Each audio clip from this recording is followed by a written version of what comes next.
What's up, everyone? Welcome to the video. Today we're going to take a look at how to replace the battery in this Cadillac ATS Smart Key Remote Fob.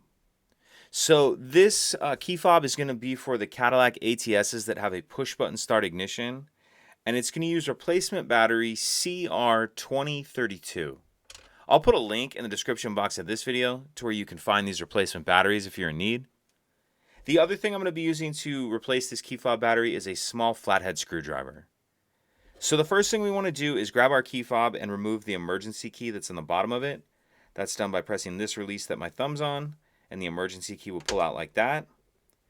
Now if I grab my screwdriver and I'm going to hold the key fob with the buttons facing down and taking a look kind of at the bottom of it and off to the side, what we're going to do is take this back cover off. This whole back piece is going to come off. In order to start it, I'm going to take my screwdriver and just put it in the end and pry up just a little bit till I get that started. You can see this little gap right here. Then I'm going to take my screwdriver and just carefully come around and run it down the side of that crack. And just do the same thing over the top. And then once you get it far enough apart, it'll come apart like that. And in the back half, we can see our battery right here.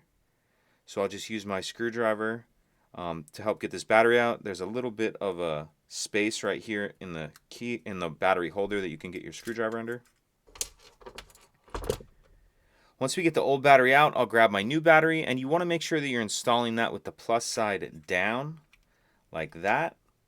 Let's go ahead and snap that down into its holder, and then we can put the two halves back together. And this button down here on the bottom, you're going to want to line it up with this notch right here. So let's get a little better shot of it like that. So line that notch up in that hole before you snap it down, otherwise you can break that little tab. Once you have that snap back together, go ahead and slide the emergency key back in, and that's it. If you could take a second to like and subscribe, it helps us out, and I'd appreciate it. Thank you.